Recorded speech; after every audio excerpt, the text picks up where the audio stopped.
എല്ലാവരെയും പുതിയ വാർത്തയിലേക്ക് ഞാൻ സ്വാഗതം ചെയ്യുകയാണ്. നമ്മൾ തമ്മിൽ കണ്ടിട്ട് കുറച്ച് ദിവസങ്ങളായി. എൻ്റെ വീടിൻ്റെ പണിയുമായിട്ട് ബന്ധപ്പെട്ട് ഞാൻ കുറേ തിരക്കിലായിപ്പോയി. അതുകൂടാതെ ഇലക്ഷൻ റിസൾട്ടുമായിട്ട് ബന്ധപ്പെട്ട് കുറച്ച് പ്രവർത്തനങ്ങളൊക്കെ ഉണ്ടായിരുന്നു.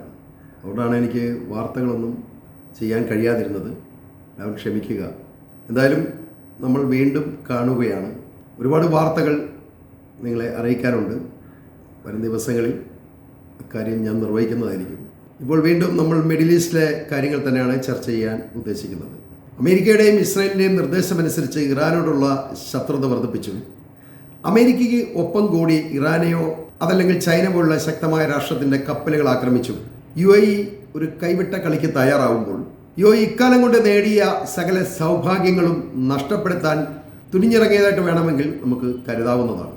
വ്യാഴാഴ്ച രാത്രി ബന്ദർ അബ്ബാസ്, ഖേഷം തുടങ്ങി ഇറാനിലെ തന്ത്രപ്രധാന മേഖലകളിൽ നടന്ന ആക്രമണത്തിൽ അമേരിക്കയ്ക്കൊപ്പം UAEയും കൂടി ഉൾപ്പെട്ടിട്ടുണ്ടെന്നാണ് ഇറാന്റെ ആരോപണം. ഇതിന്റെ പ്രതികാരമായി വെള്ളിയാഴ്ച UAEയെ 2 ബാലിസ്റ്റിക് മിസൈലുകളും 3 ഡ്രോണുകളും ഉപയോഗിച്ച് ഇറാൻ ആക്രമണം നടത്തി. ആക്രമണത്തിൽ കുറച്ച് പേർക്ക് പരിക്കേറ്റതായിട്ടാണ് റിപ്പോർട്ട് പുറത്തു വന്നിട്ടുള്ളത്. നമുക്കൊക്കെ വളരെയധികം ഇഷ്ടമുള്ള ഒരു രാജ്യമാണ് UAE എന്ന്. എന്നാൽ UAEയുടെ ഇപ്പോഴത്തെ പുതിയ നിലപാടുകൾ അല്ലാത്ത ഒരു അവസ്ഥയിലാണുള്ളത്. അവർ തന്നെ അവരുടെ നാശം വരുത്തി വയ്ക്കുന്ന ഒരു അവസ്ഥയിലേക്കാണ് ഇസ്രയേലും UAEയും തമ്മിലുള്ള, അല്ലെങ്കിൽ ഇസ്രയേലും UAEയും അമേരിക്കയും തമ്മിലുള്ള ഒരു കൂട്ടുകെട്ട് മുന്നോട്ട് പോയിക്കൊണ്ടിരിക്കുന്നത്. അതുകൊണ്ട് തന്നെ വലിയ താമസമില്ലാതെ UAEയുടെ ബുർജ് ഖലീഫയൊക്കെ താഴെ വീഴാനുള്ള സാധ്യതയിലേക്കാണ് സാഹചര്യങ്ങൾ വിലയിരുത്തപ്പെടുന്നത്.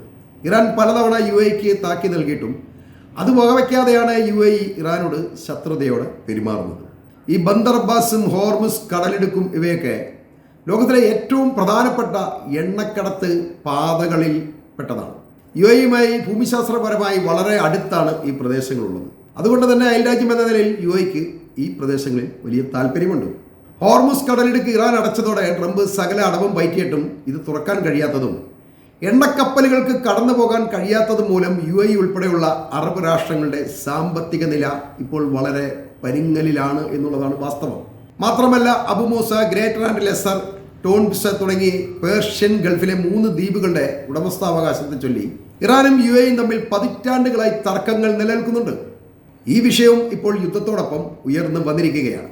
ഇറാനെ ഇസ്രായേലും അമേരിക്കയും ആക്രമിക്കാൻ UAEയുടെ രഹസ്യമായ പിന്തുണയുണ്ടായിരുന്നു എന്നത് ഇതോടൊപ്പം തെളിഞ്ഞിട്ടുണ്ട്. അമേരിക്കയ്ക്കും ഇസ്രായേലും ഇറാനെ നിഷ്പ്രയാസം അടിച്ചൊതുക്കാൻ കഴിയുമെന്നും അങ്ങനെ സംഭവിച്ചാൽ ഈ ദ്വീപുകൾ തങ്ങൾക്ക് സ്വന്തമാക്കാമെന്ന് കരുതിയാണ് UAE ഇസ്രായേലിന്റെ സൗഹൃദം നേടാൻ അബ്രഹാം കരാറിൽ ഒപ്പുവെച്ചതും ഗസ യുദ്ധത്തിൽ ഇസ്രായേലിനെ സഹായിച്ചതും ഇറാനെ ആക്രമിക്കാൻ കൂട്ടുനിന്നതുമൊക്കെ. എന്നാൽ UAEയുടെ ഈ കണക്കുകൂട്ടൽ തെറ്റിപ്പോയി എന്ന് വേണം പറയാൻ. ഇറാന്റെ തിരിച്ചടി പ്രതീക്ഷിച്ചതിലും അതിഭയങ്കരമായിട്ടാണ് ഇവർക്ക് അനുഭവപ്പെട്ടിട്ടുള്ളത്. ഇറാനുമായിട്ടുള്ള യുദ്ധത്തിൽ ഏറ്റവും അധികം ആക്രമണങ്ങൾ നേരിട്ടതും UAE തന്നെയാണ്. 551 ബാലിസ്റ്റിക് മിസൈലുകളും 29 ക്രൂയിസ് മിസൈലുകളും 2263 ഡ്രോണുകളുമാണ് ഇറാൻ UAEയിലേക്ക് അയച്ചതെന്ന് ഓർക്കണം. ഇതിൽ കൂടുതലും അമേരിക്കൻ സൈനിക കേന്ദ്രങ്ങളെ ലക്ഷ്യമാക്കിയാണ് അയച്ചിട്ടുള്ളതെങ്കിലും അത് UAEക്കുള്ള ഇറാന്റെ താക്കീതായിരുന്നു. ഇതൊരൽപ്പം അങ്ങോട്ടും ഇങ്ങോട്ടും മാറ്റി വിട്ടു കഴിഞ്ഞാൽ UAE തവിട് പൊടിയാവും എന്നുള്ളതാണ് സത്യം. വേണ്ടി വന്നാൽ ജനവാസ കേന്ദ്രങ്ങളെ ആക്രമിക്കുമെന്നൊരു ഭീഷണിയും ഇറാൻ ഉയർത്തിയിട്ടുണ്ട്. എന്നാൽ ഇസ്രായേലിൻ്റെയും അമേരിക്കയുടെയും സ്വാധീന വലയത്തിൽപ്പെട്ടിരിക്കുന്ന UAEക്ക് ഇറാനുമായി സൗഹൃദത്തിലാകാൻ കഴിയുന്നില്ല എന്നത് അവർ നശിക്കാൻ പോകുന്നു എന്നതിൻ്റെ സൂചനയായിട്ട് കാണാവുന്നതാണ്. അതോടൊപ്പം ഇസ്രായേലുമായിട്ടുള്ള ബന്ധവും എണ്ണ ഉൽപ്പാദനത്തിന്റെ തോത് നിശ്ചയിക്കുന്ന കാര്യത്തിൽ ഒപ്പക് കൂട്ടായ്മയിൽ സൗദിയും UAEയും തമ്മിലുള്ള അഭിപ്രായ വ്യത്യാസങ്ങളും ഇറാനോടുള്ള UAEയുടെ നിലപാടുകളും എല്ലാം കാരണം സൗദിയും UAEയും തമ്മിൽ വലിയ ശത്രുതയിലാണുള്ളത്. അങ്ങനെ മിഡിൽ ഈസ്റ്റിൽ UAE ഇപ്പോൾ ഏതാണ്ട് ഒറ്റപ്പെട്ട അവസ്ഥയിലാണുള്ളത്. ഇക്കാര്യം നമ്മളാരും ഒരിക്കലും ചിന്തിച്ചിട്ട് പോലില്ലാത്തൊരു കാര്യമാണ്. UAE വളരെ നല്ല ഒരു രാഷ്ട്രമായിട്ടും വളരെ സഹായം ചെയ്യുന്ന ഒരു രാഷ്ട്രമായിട്ടൊക്കെയാണ് വിലയിരുത്തപ്പെടുന്നത്. പക്ഷേ അതിന് പിന്നിൽ ഇത്തരം ചില കളികൾ നടക്കുന്നുണ്ട്. ഇറാൻ എന്നത് വളരെ ശക്തമായ ഒരു രാഷ്ട്രമാണെന്ന് തെളിഞ്ഞിട്ട് പോലും UAE ഇറാനോടുള്ള അവരുടെ നിലപാടിൽ മാറ്റമൊന്നും വരുത്തിയിട്ടില്ല. UAE ഇപ്പോഴും ഇസ്രായേലിൻ്റെയും അമേരിക്കയ്ക്കും ഒപ്പം നിൽക്കുകയാണ്. അതെന്തുകൊണ്ടാണെന്ന് മനസ്സിലാകുന്നില്ല. അതിനിടെ ചൈനയുടെ 2 ചരക്കപ്പലിനെ ഇറാൻ ആക്രമിച്ചു എന്ന് ട്രംപിൻ്റെ ആരോപണം ശരിയാണെന്ന് തെളിയിക്കപ്പെട്ടിട്ടുണ്ട്. എന്നാൽ ഇറാനും ചൈനയും തമ്മിലുള്ള അടുത്ത ബന്ധത്തെ തകർക്കാൻ അമേരിക്കയും UAEയും കൂടി നടത്തിയ ആക്രമണമാണ് എന്നാണ് ഇറാൻ ഇൻ്റലിജൻസ് ഇതിനെക്കുറിച്ച് പറയുന്നത്. ഇറാൻ ലോകത്തിന് മൊത്തം ഭീഷണിയാണെന്ന് വരുത്തി തീർക്കാനുള്ള അമേരിക്കൻ തന്ത്രമായി ഈ ആക്രമണത്തെ വിലയിരുത്തപ്പെടുന്നുണ്ട്. എന്തായാലും കപ്പലിൻ്റെ ഡെക്കിൽ തീപിടുത്തമുണ്ടായതായി റിപ്പോർട്ടുകളുമുണ്ട്. എന്നാൽ ഇറാൻ അമേരിക്കയുടെ 3 യുദ്ധക്കപ്പലുകൾക്ക് നേരെ നടത്തിയ ആക്രമണത്തിൽ കപ്പലുകൾക്ക് സാരമായ കേടുപാടുകൾ പറ്റി അത് വളരെ ദൂരത്തേക്ക് മാറ്റിയിട്ടുമുണ്ട്. അതോടൊപ്പം അമേരിക്കയുടെ 3 യുദ്ധവിമാനങ്ങൾ $500 മില്യൺ വില വരുന്ന ഒരു MQ-9 ഡ്രോൺ ഇതെല്ലാം ഇറാൻ തകർത്തിട്ടുണ്ട്. ഇതിന് പ്രതികാരമായി ഹോർമുസ് കടലിടുക്കിലൂടെയുള്ള ഇറാന്റെ കുറെ ചെറു ബോട്ടുകൾ തകർത്തു എന്നൊക്കെ ട്രംപ് അവകാശം ഉന്നയിക്കുന്നുണ്ട്. ഇനി അഥവാ ഇറാന്റെ 10 ലക്ഷം ഡ്രോണുകളും ചെറു ബോട്ടുകളും എല്ലാം തകർത്താൽ പോലും അമേരിക്കയുടെ ഒരു യുദ്ധക്കപ്പലിന് പകരമാവുന്നില്ല എന്നുള്ളതാണ് വാസ്തവം. അങ്ങനെയുള്ള 3 കപ്പലിനെയാണ് ഇപ്പോൾ ഇറാൻ തകർത്ത് വിട്ടിട്ടുള്ളത്. കൂട്ടത്തിൽ ഏറ്റവും വില കൂടിയ ഒരു ഡ്രോണുമാണ് ഇറാൻ തകർത്തിട്ടുള്ളത്. ശരിക്കും പറഞ്ഞാൽ അമേരിക്കയെ സാമ്പത്തികമായി നിലംപരിശാക്കുകയാണ് ഈ യുദ്ധത്തിലൂടെ ഇറാൻ ചെയ്തിട്ടുള്ളത്. ഈ സാമ്പത്തികമായിട്ട് തകർച്ച മാത്രമല്ല, ട്രംപ് ഹോർമുസിൽ കിടന്ന് ചീഞ്ഞു നാറുന്നു എന്ന് പറയുന്നതും ശരി തന്നെയാണ്. അമേരിക്കയിൽ ഇപ്പോൾ എണ്ണവില കുതിച്ച് കയറിയിരിക്കുകയാണ്. കാലിഫോർണിയയിലൊക്കെ എണ്ണ ഒരു ലിറ്ററിന് $6.50 നിൽക്കുകയാണ്. ഇത് യുദ്ധത്തിന് മുമ്പ് 3.30 ആയിരുന്നു. അതുതന്നെയല്ല, സാധനത്തിനൊക്കെ ഒടുക്കത്തെ വിലയാണ് അമേരിക്കയിൽ. ഇത് പണപ്പെരുപ്പം വർദ്ധിപ്പിക്കുന്നു എന്നുള്ളതാണ് റിപ്പോർട്ടുകൾ വന്നിരിക്കുന്നത്. ഇതിനെല്ലാം പ്രതികാരമായി ഇറാന്റെ എണ്ണ വരുമാനത്തിന്റെ കൂമ്പൊടിക്കും ഹോർമുസിലൂടെ ഇനി ഒരു കപ്പലിനെ കടത്തിവിടില്ല എന്നൊക്കെ പറഞ്ഞ് കാവൽ കിടന്ന ട്രംപിന്റെ സൈന്യത്തെ നോക്കി നിർത്തി 100 കണക്കിന് കപ്പലുകളാണ് ദിവസവും ഹോർമുസിലൂടെ ഇപ്പോൾ കടന്നുപോയിക്കൊണ്ടിരിക്കുന്നത്. ഇത് തടയാൻ ശ്രമിച്ചാൽ അമേരിക്കയുടെ ഹോർമുസിലെ സകല കപ്പലും മുക്കും എന്ന ഇറാന്റെ ഭീഷണി കാരണം ചുമ്മാ നോക്കി നിൽക്കാനേ ട്രംപിന്റെ സൈന്യത്തിന് ഇപ്പോൾ കഴിയുന്നുള്ളൂ. അതോടെ ട്രംപ് അടവൊന്നും മാറ്റിപ്പിടിച്ചിരിക്കുകയാണ്. അതിൽ പ്രൊജക്ട് ഫ്രീഡം എന്നൊക്കെ പേരിട്ട് ഇറാൻ തുറന്നു കൊടുത്ത ഹോർമുസിലൂടെ കടന്നു പോകുന്ന കപ്പലുകൾ ഞങ്ങളാണ് കടത്തിവിടുന്നതെന്ന് കാണിക്കാൻ ട്രംപ് ഹോർമുസ് സ്ഥിരമായി തുറക്കുന്ന ഒരു കരാർ ഒപ്പിടാൻ ഇറാനോട് ചോദിച്ചിട്ട് അതൊക്കെ ഞങ്ങൾ നോക്കിക്കൊള്ളാം, അതിന് തൻ്റെ ആവശ്യമൊന്നുമില്ല എന്നാണ് ഇറാന്റെ മറുപടി. എന്നിട്ടും ഇറാനുമായിട്ട് ഒരു കരാർ ഒപ്പിടാൻ വേണ്ടി അമേരിക്ക ഇറാന്റെ പിന്നാലെ നടക്കുകയാണ്.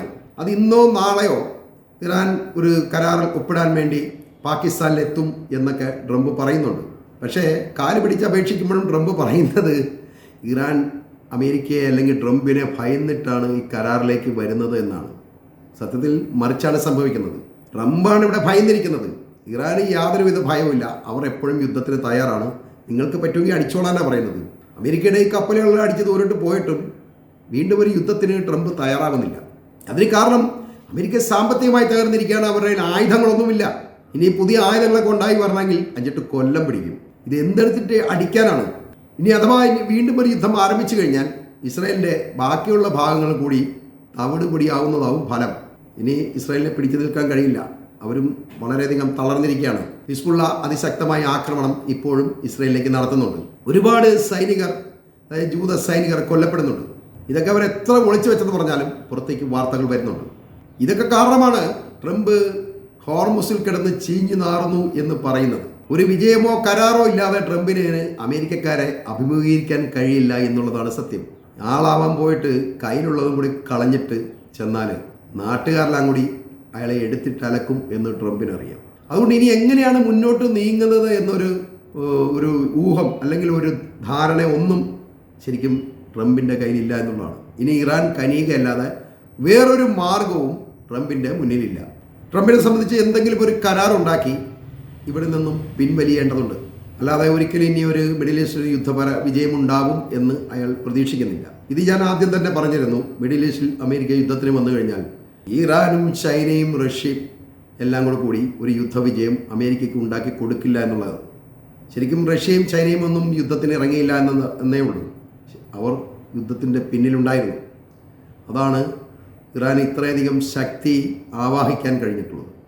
അമേരിക്കയുടെ ഡ്രോണുകളെ അല്ലെങ്കിൽ റഡാർ സംവിധാനങ്ങളെല്ലാം മറികടക്കുന്ന സാങ്കേതികതയാണ് ഈ യുദ്ധത്തിലൂടെ ഇറാൻ പ്രകടിപ്പിച്ചിട്ടുള്ളത്.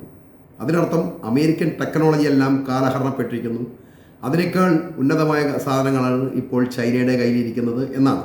പക്ഷേ ഇതൊന്നും മനസ്സിലാക്കാതെ ഇപ്പോഴും ലോകത്തെ പോലീസ് ഞങ്ങളാണ്, ഞങ്ങൾ പറയുന്നത് മറ്റുള്ളവർ അനുസരിക്കണം എന്നൊക്കെയാണ് ട്രംപ് വീമ്പടിച്ചുകൊണ്ടിരിക്കുന്നത്. അതൊക്കെ വെറും അയാളുടെ ധാരണകൾ മാത്രം. ഏതായാലും മറ്റൊരു വാർത്തയുമായി നമുക്ക് വീണ്ടും കാണാവുന്നതാണ്.